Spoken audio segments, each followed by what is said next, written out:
ही हमारा आत्मिक कल्याण होगा।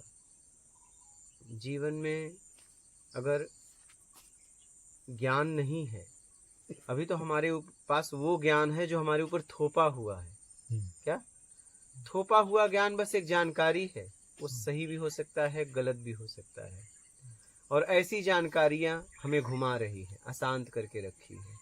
हमारे पास वो ज्ञान होना चाहिए जो प्रत्यक्ष ज्ञान, जो हम समझ लें, हमें कहीं प्रमाण खोजने की जरूरत न पड़े, वैसा ज्ञान होना चाहिए। तो ये वैसा ज्ञान है। तो आपके जीवन के जितने भी प्रश्न हैं आप पूछ सकते हैं। ये मैं काम ही यही कर रहा हूँ कि आप लोगों को कैसे उत्तर मिले और आप लोग कैसे अपना कल्याण कर पाए, भटकन से मुक्त हो। एकदम बहुत जरूरी है, बहुत जरूरी है।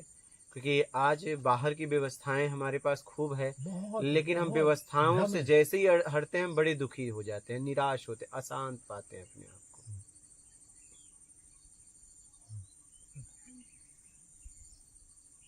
हमें अपने आप में खुशी चाहिए, किसी और से नहीं, क्योंकि और से खुशियां मिलेंगी तो जाएंगी।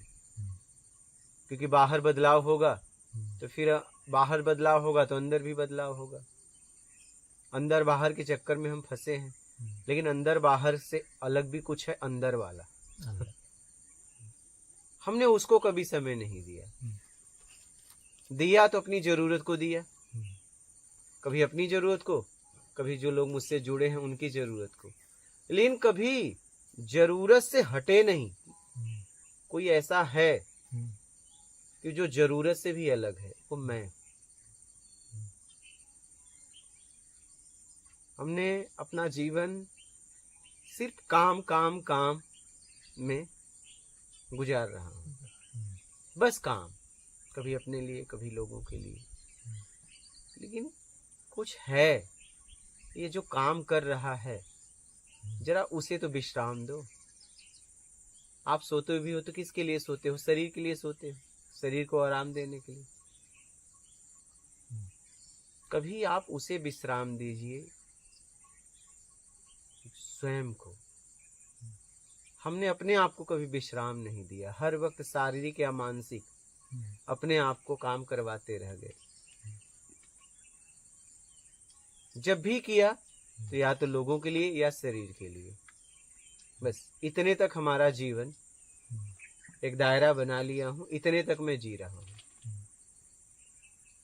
अब जैसे जैसे इंद्रियां कमजोर हो रही हैं, वैसे वैसे अशांति का सामना करना पड़ रहा है। क्योंकि बाहर के आवरण का प्रभाव जा रहा है, शरीर रूप का आकर्षण, ठीक है। पहले आपके पास लोग जरूरत में बहुत लोग आ रहे थे, लेकिन अब जैसे जैसे उनकी जरूरत और कहीं से पूरी हो रही है, वो आपको छोड़ के वहां जाने लगे, क्योंकि यहाँ हर व्यक्ति अपनी जरूरत में घूम रहा है। अब वैसे वैसे वो जैसे जैसे वो दूर जा रहे हैं, वैसे वैसे उनकी कमी महसूस हो रही है। अब वो हम झेल नहीं पा रहे हैं, क्योंकि अकेले जीना सीखा नहीं। उनको बोल रहे हैं समय दो, वो कह रहे हैं मेरे पास समय नहीं है। अब अकेले में जैसे ही होते हैं व्याकुल हो जाते हैं, क्योंकि हमने हमेशा व्यवस्थाओं में अपने आप को रखा है। आज व्यवस्था भी मुझे नहीं चाहिए, क्योंकि व्यवस्था को उपयोग कर करके मैं थक गया। अब जरूरत को मैंने लक्ष्य बना लिया था, अब समझ में आया कि ये तो सिर्फ जरूरत थी, ये तो संसाधन सिर्फ जीवन जीने के लिए जरूरत थी, ये लक्ष्य नहीं था। लेकिन अब बात कब समझ में आई? बहुत समय बीत गया, तब युवापन में नहीं आया। युवापन में तो यही लगा कि 1 से 2 बंगला कर लेंगे, बाइक से कार खरीद लेंगे। पिताजी ने बाइक खरीदी, दादा के पास साइकिल थी, तो हम क्या करेंगे, बाइक तक पिताजी आए तो हम कार तक पहुंचेंगे। इसी को हमने जीवन समझ लिया, संसाधन को लक्ष्य बना लिया। लेकिन बाद में समझ में आया कि नहीं, ये तो संसाधन सिर्फ जीवन जीने के लिए था, हमें तो कुछ और करना था। बात कब समझ में आई? जब सब छोड़ने लगे। हाँ, जब सब छोड़ने लगे। यहाँ सब एक दूसरे को जरूरत में जी रहे हैं, यहाँ कोई किसी को मानता नहीं है, यही सच्चाई है। और इस सच्चाई को स्वीकार करना पड़ेगा आपको। यहाँ कोई किसी को नहीं मानता, ये सच्चाई है। यहाँ सिर्फ अपनी जरूरत को, हम एक दूसरे की जरूरत को मानते हैं। क्योंकि अगर आपका नाम, आपका कर्म हटा दिया जाए तो आप पाओगे कुछ नहीं हो। तो कुछ नहीं को कौन मानेगा बताइए? आपको कोई नहीं मानता, क्योंकि कुछ नहीं को कौन मानेगा बताइए?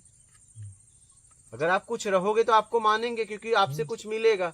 और जब आप कुछ नहीं हो तो आपको कौन मानेगा? कोई मानेगा? क्योंकि आप कुछ भी नहीं हो।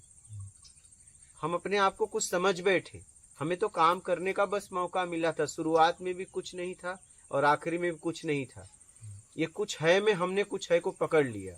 हमें सीखने का मौका मिला था, हमने उसे पकड़ लिया। अब वो जब छूट रहा है ना तो बड़ा पीड़ा हो रहा है। क्या?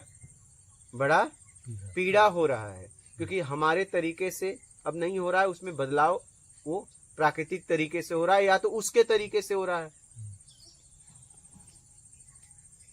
लेकिन इतनी बात समझना चाहिए कि काम के पहले भी कुछ नहीं था और काम करने के बाद भी कुछ नहीं रहता। यही जिंदगी है। हाथ कुछ लगने वाला नहीं है। आपने क्या समझा वही आपके साथ जाएगा। आपने क्या समझा, वस्तुएं, वो व्यवस्थाएं, ये रिश्ते, ये सब यहीं के यहीं रह जाएंगे। आपने क्या समझा वही हाथ जाएगा।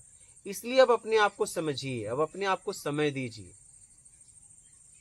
अब अपने तरीके से आपने बहुत करवा लिया, अपने तरीके से करवाने की इच्छा का त्याग करिए। अपनी जगत से अपने आप को छुड़ाइए। आप इस जगत में नहीं जी रहे हो, आप अपनी दुनिया में जी रहे हो। अभी तो आप उस परम सत्ता के दुनिया में हो ही नहीं। आप यहाँ सबकी अपनी अपनी दुनिया बन गई है और अपनी दुनिया में बड़ी अशांति कर दिया लोगों ने। बस किसके लिए? मान के चक्कर में आके। बस मान का चक्कर हमें ऐसा घुमा दिया कि आज हम विवश हैं। सोसाइटी को निकलना चाहते हैं सोसाइटी से, लेकिन सोसाइटी हमें नहीं छोड़ रही है। क्या करें? नहीं, कहाँ जाओगे?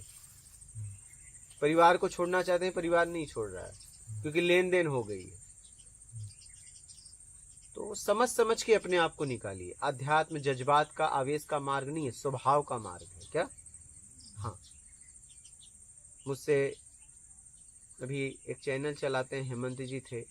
बीच में ऐसा कुछ हुआ तो बोले मैं आना चाहता हूँ। मैं बोला नहीं, भाग के मत आना, जीत कर आना। जब भी उस दुनिया को छोड़ना जिस दुनिया का तुमने निर्माण किया है, अपने दायित्व को वहां से जीत के आना, हार के ना आना। आना तो तुम आना, विवस्था में मत आना, कमजोर बन के ना आना। जब इस तरफ आना तो तुम आना, तुम यानी सब छोड़ के तभी तुम। हाँ वही, तुम आना, विवस्था में मत आना, मजबूरी में मत आना। आना तो जीत के आना, हार के मत आना। क्योंकि जिस दिन तुमने हारना सीख लिया ना तो तुम यहाँ भी हारोगे, क्योंकि तुम वहां हार के आए हो, तो यहाँ फिर कैसे जीतोगे?